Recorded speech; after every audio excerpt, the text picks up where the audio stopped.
আসসালামু আলাইকুম প্রিয় দর্শক, 13ই নভেম্বর জুড়ে রয়েছে আইনশৃঙ্খলা বাহিনীর কঠোর ব্যবস্থা। ঢাকা হাইকোর্টের সামনে আপনারা দেখতে পাচ্ছেন কড়া নিরাপত্তা ব্যবস্থা রয়েছে। 13ই নভেম্বর ঘিরে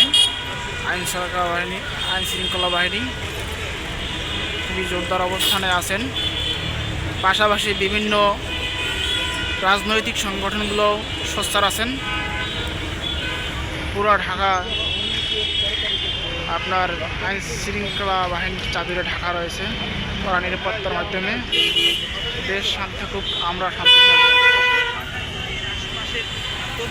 দেশের জন্য আপনারা দোয়া করবেন। দূরে যেমনটি লক্ষ্য করেছি যে